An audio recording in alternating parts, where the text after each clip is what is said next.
आज हम गाउस के नियम के अनुप्रयोग पढ़ते हैं। पहला अनुप्रयोग है गाउस के नियम से अनंत रेखीय आवेश के कारण विद्युत क्षेत्र की तीव्रता। हम गाउस के नियम की सहायता से कहीं पर भी एक विद्युत क्षेत्र की तीव्रता का मान ज्ञात कर सकते हैं।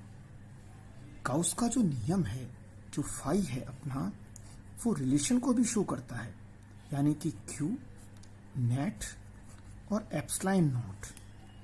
गाउस का नियम विद्युत फ्लक्स और उससे संबद्ध आवेश में संबंध को दर्शाता है। माना कि AB एक अनंत रेखीय आवेशित तार है। यहां पर धनात्मक आवेश है, पूरे वायर पर पॉजिटिव चार्ज है। हमने इसको Q आवेश दिया है, तो ये Q आवेश रेखीय रूप से पूरे तार पर वितरित हो जाता है।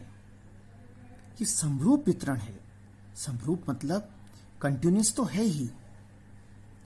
यहां A1 और A2 दो अल्पांश हैं जो आवेशित तार पर लिए गए हैं, और इन दोनों के मध्य बिंदु O से इनकी दूरियां L हैं। O से A1 की दूरी L है और O से A2 की दूरी L है। O से R दूरी पर एक अभिष्ट बिंदु है, बिंदु P। यहां हम विद्युत क्षेत्र की तीव्रता ज्ञात करते हैं। पहले अल्पांश A1 के कारण बिंदु P पर विद्युत क्षेत्र की तीव्रता dE1 होगी, और द्वितीय अल्पांश A2 के कारण बिंदु P पर विद्युत क्षेत्र की तीव्रता dE2 होगी।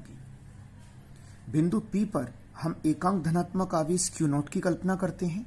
Q0 इस A2 से, यानी कि धनात्मक आवेशित अल्पांश से प्रतिकर्षण अनुभव करेगा, तो विद्युत क्षेत्र की दिशा यानी कि प्रतिकर्षण जो इस क्रिया रेखा होगी उसके विपरीत, यानी कि दूर की तरफ होगी। यहां पर भी विद्युत क्षेत्र की तीव्रता दूर की तरफ होगी दिशा।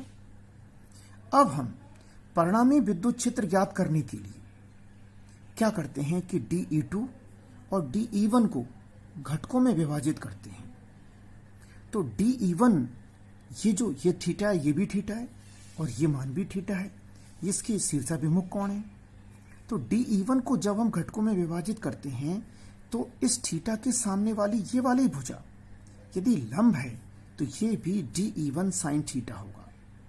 इसी प्रकार ऊपर वाले त्रिभुज में dE2 को जब हम घटकों में विभाजित करते हैं तो ये जो लंबवत घटक होगा वो dE2 sin थीटा होगा, और क्षैतिज घटक ऊपर वाले त्रिभुज के लिए dE2 cos थीटा और नीचे वाले त्रिभुज के लिए dE1 cos थीटा होगा।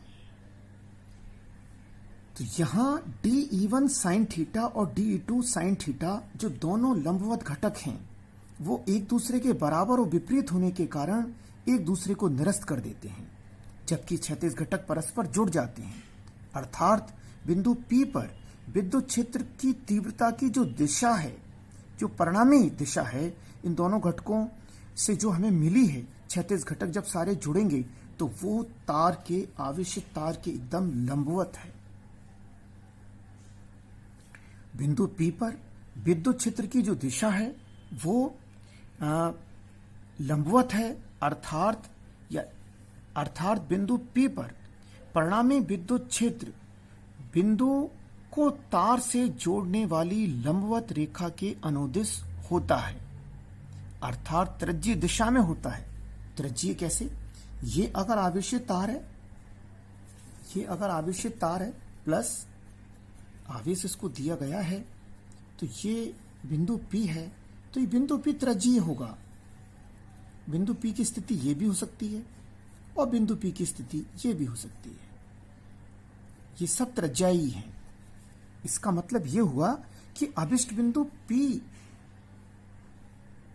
के लिए यदि हम तार को वृत्ताकार तार को अगर हम घुमा दें, या फिर हम बिंदु P को तार के परितः यदि हम घुमा दें चारों तरफ, तो हमें कोई भी E के मान में कोई परिवर्तन नहीं होगा।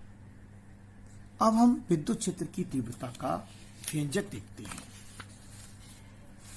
तार सबसे पहले हम गाउसियन पृष्ठ की कल्पना करते हैं। यहां हमें एक चीज याद रखनी है कि जो रेखीय आवेश वितरण है वो लैम्बडा है। तो lambda is equal to Q upon L है, क्योंकि यहां से यहां तक की लंबाई अगर हम एल लेते हैं या फिर एल हमने तार की लंबाई एल अगर ले ली, तो यहां पर जो रेखीय आवेश घनत्व है वह lambda is equal to Q upon L होगा। क्यू नेट के लिए इसे हम सिग्मा क्यू लेते हैं, तो sigma Q is equal to ये हो जाएगा अपना लैम्बडा एल। अब हम व्यंजक के लिए गाउसियन पृष्ठ की कल्पना करते हैं। ये हमारा तार है, ये पॉजिटिव चार्ज है। आपको क्या करना है,